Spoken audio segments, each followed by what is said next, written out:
sido levada adiante em função de uma falta de política.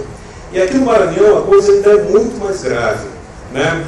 Para nós vermos o quanto que é grave a situação da educação pública do Estado do Maranhão, que hoje, exatamente em 2013, que nós estamos tentando elaborar o Plano Estadual de Educação.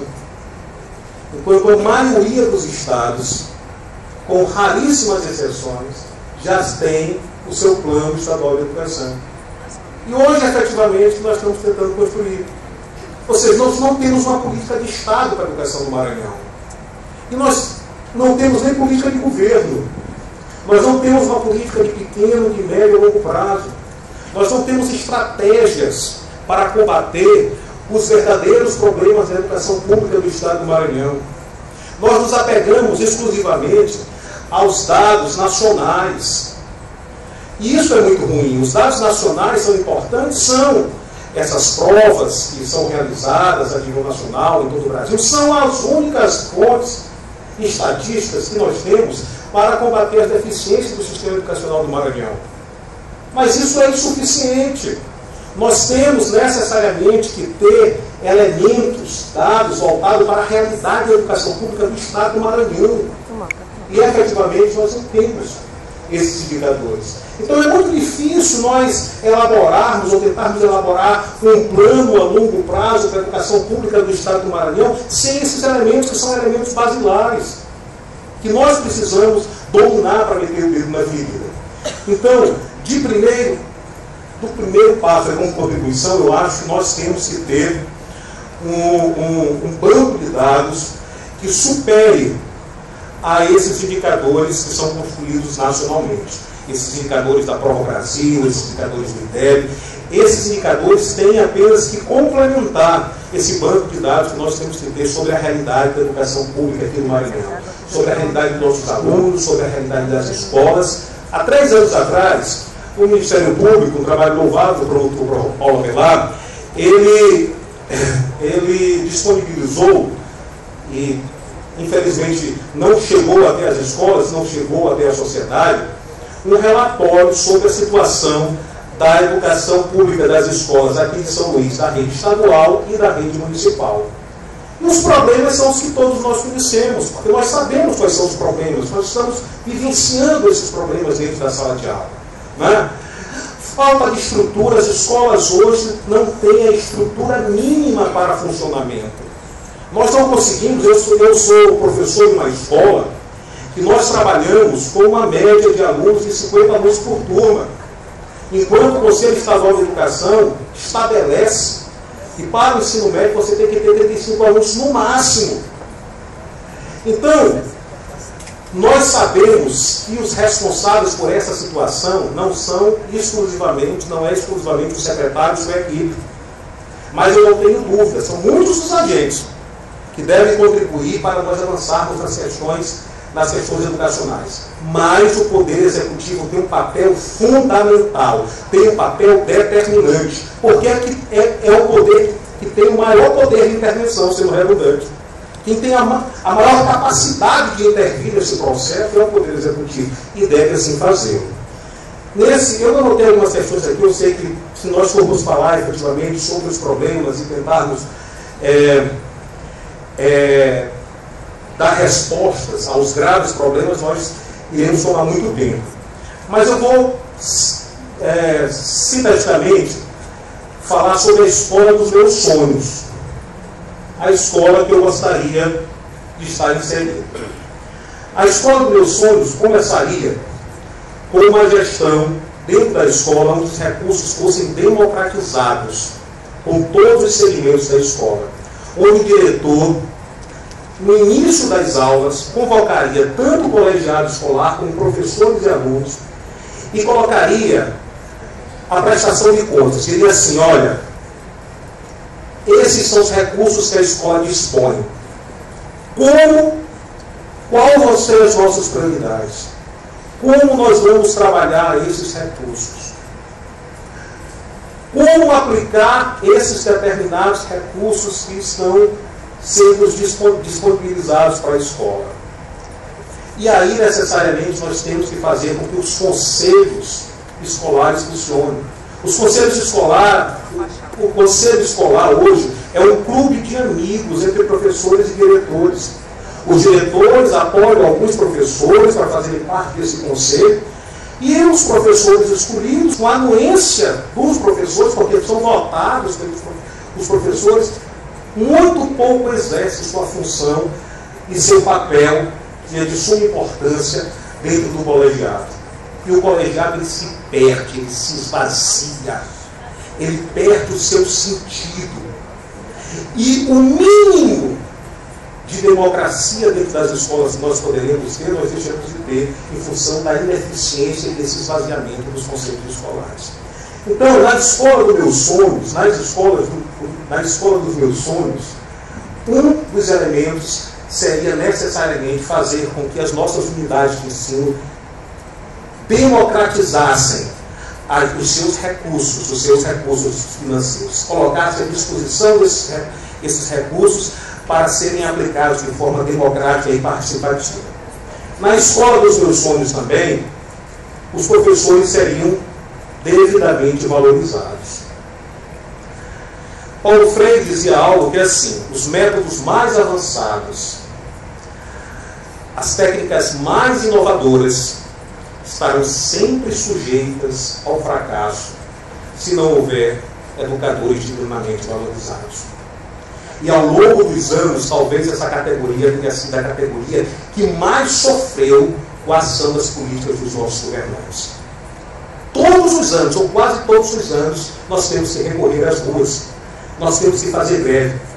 Infelizmente, as greves que têm acontecido nos últimos anos não é para nós avançarmos em relação a direitos, é para nós mantermos os direitos que nós conquistamos no passado.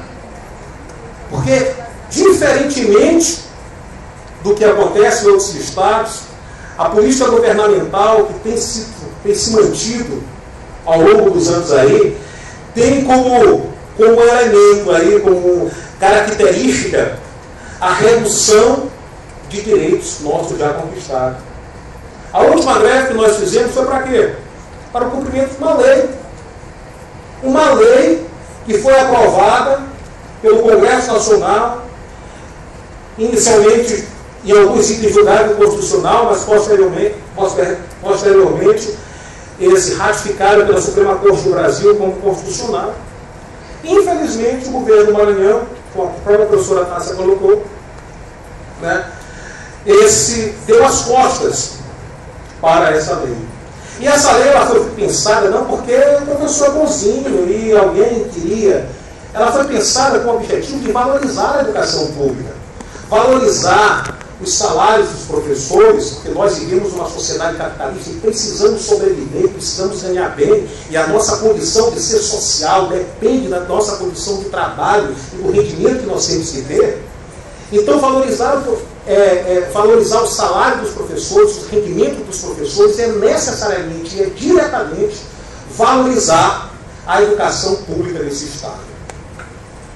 Então, na escola dos meus sonhos, os professores teriam a sua valorização devida, teriam a sua dignidade resgatada, teriam a sua autoestima resgatada.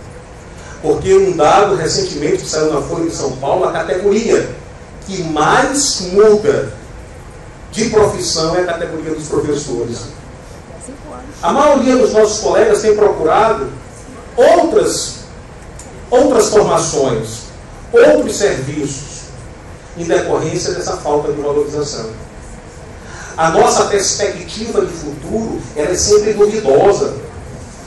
A gente até não consegue nos programar, a gente não consegue vislumbrar um futuro, porque sempre vai haver incertezas. Para a gente avançar com outros companheiros que querem falar. Estou concluindo. É porque, na verdade, são muitas coisas. Na escola dos meus sonhos também, secretário, nós, os estudantes, eles, no nosso processo didático-pedagógico, não existiria tema tabu para ser discutido. De 15 em 15 dias, nós abriríamos um debate dentro da turma com os nossos alunos para discutir qualquer tema. E eles escolheriam o tema que iria ser discutido. Sexualidade, racismo, espiritualidade, isso seria discutido em sala de aula. Na escola dos meus sonhos, nós traríamos aquilo que atrai o aluno lá fora, mas nós não conseguimos utilizar como recurso em sala de aula para ser efetivamente um elemento da nossa didática.